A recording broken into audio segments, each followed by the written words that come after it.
कि मैं social media का ही दीवाना हूँ और लोग जानते भी हैं। आज के ओ दौर में लोग सतयुग चलत रहे, फिर त्रेता आए, त्रेता के बाद द्वापर आए, द्वापर के बाद कलयुग, कलयुग तो मैं कहता हूँ खत्म हो गया, अब तो मॉडर्न लाइफ चल रहा है भाई।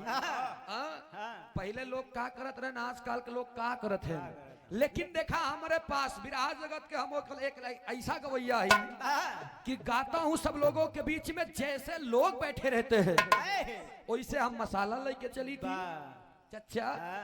अब तक जौन रहे सम्मुख मसाला रहे, इस सबके बदे रहे। अब 18 साल से शुरू करा, जौन 18 साल से कम है उनके लिए नो नो नो नो, पढ़े लिखे हैं वो भी भैया, वो भी पढ़े लिखे। 18 साल के बाद वाले 18 साल से शुरू करा और 88 साल का टुन्नासी पे ले जाए छोड़ा। आ जाओ बेटा रियो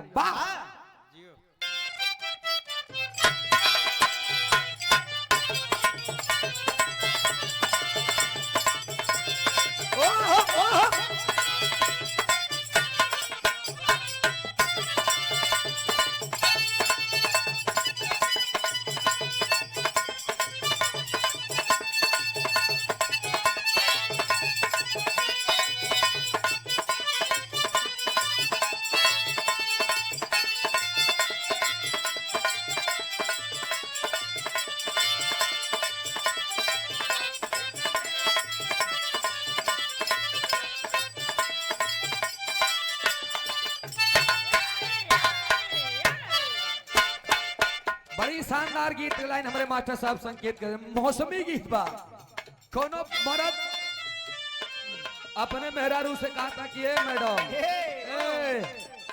मौसम अपन मिजाज बदलत बा और तो के कुछ फर्क नहीं पड़त बा।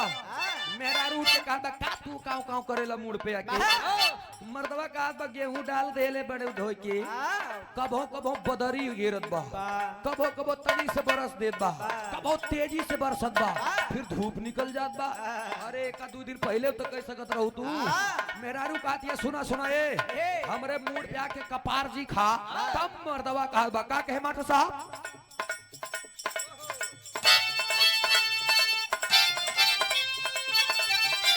यही कहे आगे जाती हो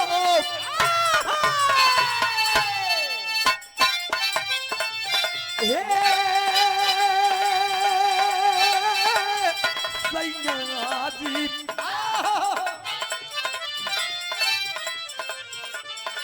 हमारी धार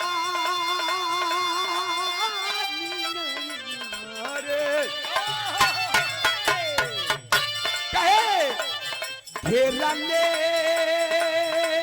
बाबा जरा,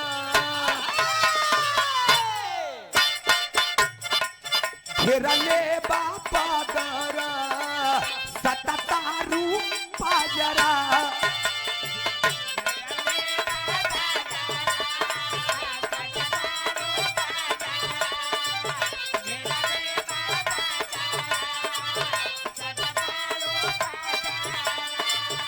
ऊपरा से कैले बाडू काला काला काजरा, ऊपरा से कैले बाडू काला काला काजरा, ऊपरा से कैले बाडू काला काला काजरा।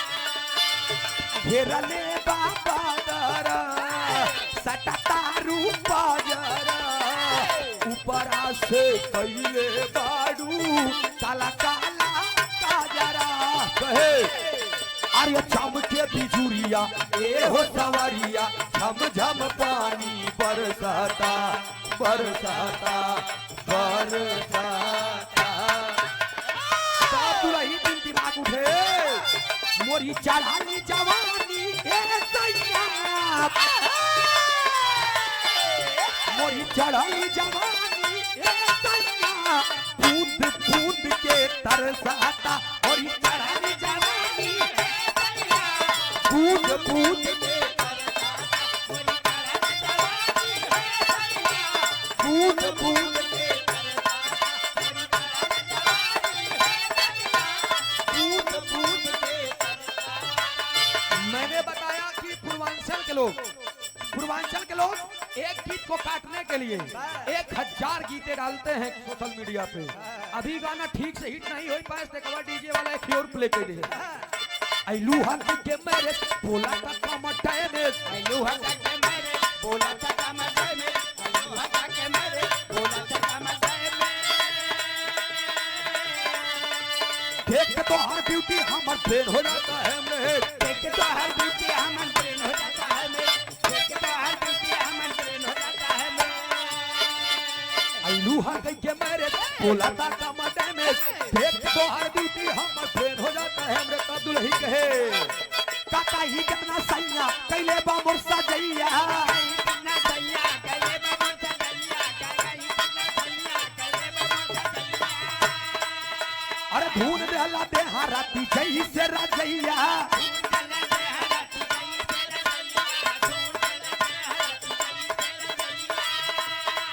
खेत में जाके सो रहा है। काका ही कितना सैया कैले बा मोर सजैया, धून देला देहा राती जई से राजैया, छील देला दहिया मुसल्लम बलमुआ के बल्लम, बलमुआ के बल्लम, बलमुआ के बल्लम।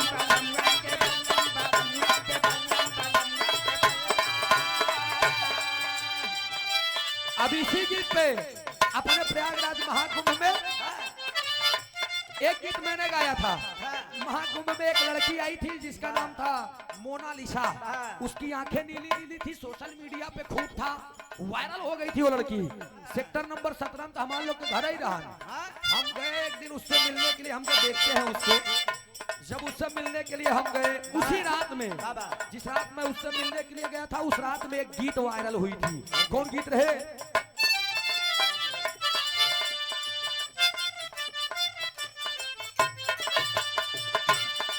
हाले में शादी भइल हालही में गवना,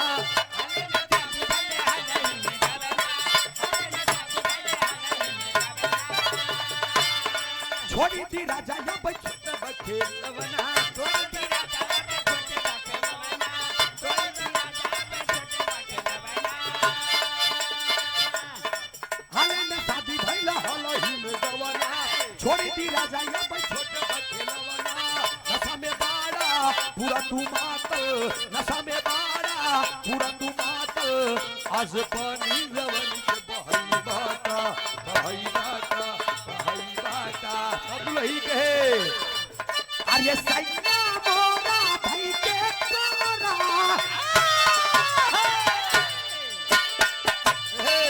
अरे सैया मोरा भाई के तोरा, घोड़ा पे चढ़ई बाटा, एक के रात में चांद के पार ले गई बाटा, एक के रात में चांद के पार ले गई बाटा, एक के रात में चांद के पार ले गई बाटा, एक के। लेकिन है भैया, मैंने जो गाना गाया था प्रयागराज संगम में, वो लड़की को देख करके मैंने एक गीत गाया था, लेकिन मीडिया वालों ने सवेरे सवेरे हमारे घरे पे छापा मार दे। जब ले आए हम सवेरे वहीं में उठे, और जब उठ के आए तो बीपीएल म्यूजिक से लगा दिया हमारे मुख के सामने, और उन लोगों ने लगाया और वो बोले कि भैया हमके कहा कहनो एक चैनल पे आपकी गीत आई है, हमके कौन सी गीत है? उन्होंने कहा आप जानते होंगे, हमके बताइए कौन सी गीत है। फिर उन्होंने कहा कि आप महाकुंभ के बारे में क्या जानते हैं? हम कुछ नहीं जानते हैं, ना तो उसमें का मैं पैसा ले रहा हूँ, ना पैसा पास करने वाला हूँ। लेटरिन शौचालय भले बगल में बनाई दे, यहाँ साला जी माहौल बाबा हमका जानिए के बारे में क्या, लेकिन गीत आपने जो गाई है ये गलत है। हम के हो इसका मतलब आप बीजेपी के हैं। कहना अरे इससे आपसे क्या लेना देना, हमके क्यों नहीं लेना देना है? अगर आपको मेरे गीतों से लेना देना है तो मुझे भी आपके नेतागिरी से लेना देना है। उन्होंने बताया था और मैंने गीत क्या गाई थी, कहना है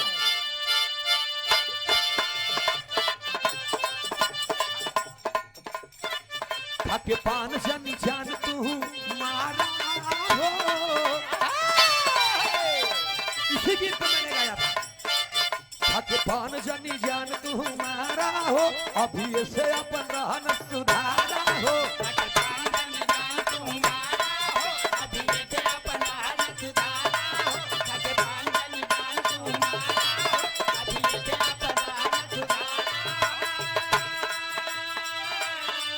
खाके पान जनी जान तू मारा हो, अभी से अपन रहन सुधारा हो। तब कहे तोरा तनिको लाज राजाऊ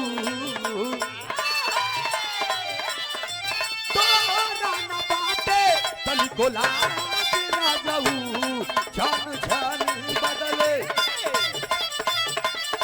छन छन बदले तोहरो मिजाज राजाऊ धोखेबाज राजाऊ उड़नबाज राजाऊ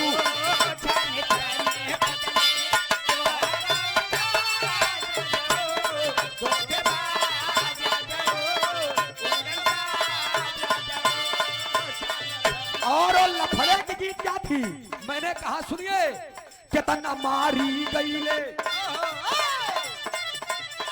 कितना मारी गईले मिलन ना लाश कुंभ में ई विनाश कुंभ में सत्यानाश कुंभ में कितना मारी गईले मिलन ना लाश कुंभ में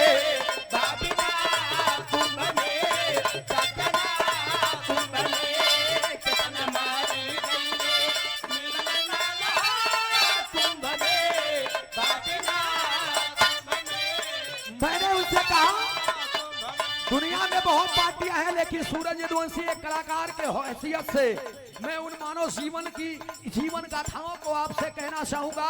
कितने लोग आए थे इस जिंदगी को लेकर के यहाँ पर अपने जिंदगी को तारण तरण करने के लिए, लेकिन तारण तरण करते करते करते करते तरे चल गए लोग। कितना मरे क्योंकि पता चला बा तब तो बाबा जी भी भाषण देते थे इतने लोग आएंगे, इतने लोगों की व्यवस्था उत्तम की गई है। लेकिन फिर मैंने उनसे कहा इसको रिकॉर्ड कर लो और ले जाओ। मैं जानता हूं इस सरकार में अगर कोई भी बोलने वाला है, आवाज कोई उठाता है तो मुकदमा के लिए तैयार हो जाए। मुझे इस बात का डर नहीं है, लेकिन जो बात मैं कहूंगा एकदम टंके की चोट पर कहूंगा, ये सच्चाई है। हमने कहा बाबा जी ने एक बात और कहा है, क्या कहा है? कैला व्यवस्था बोलले बाबा ताबड़ तोड़ हो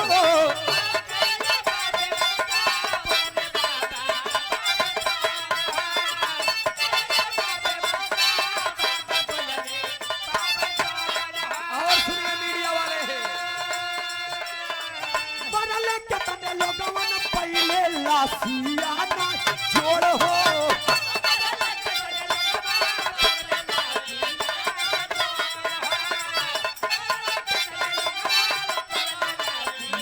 जीवन को हर एक इंसान को बतावा कूड़ा कबाड़ की नहीं जेसीबी लगाए उठाए रखत है। देखा गाड़ी पे कोई प्रयागराज करछना का है तो लखनऊ मिल रहा है, जे लखनऊ के बाद तू कहूँ और मिलत बा, दोनों के मिलान नहीं हो पाए। कितना बेचारे तड़प के मर गए। हम लोग तो कितना जने के मुलाकात करवाए, पकड़ ले जाए के छुड़वाई भैया इनका ले जा। पार्क में देश विदेश के लोग आए थे और आए अपने आप को यहाँ पर क्या करने के लिए आए थे और क्या करके चले गए, अपनों के साथ में और बिछड़ करके चले गए। तब मैंने मीडिया वालों से भी कह दिया एक बात, मीडिया का रत बाटे, यही बात से और बुरा लगा। मीडिया का रत बाटे खाली बकवास कुंभ में, विनाश कुंभ में, सत्यानाश कुंभ में। मीडिया का रत बाटे खाली बकवास कुंभ में, विनाश कुंभ में, सत्यानाश कुंभ में। और चलते चलते एक लाइन मैंने भी कह दिया, क्या बोला था? दिल का कातिल दिल में था,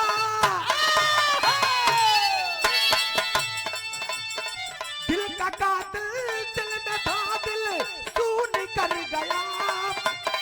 दिल का कातिल दिल में था, दिल सुन कर गई।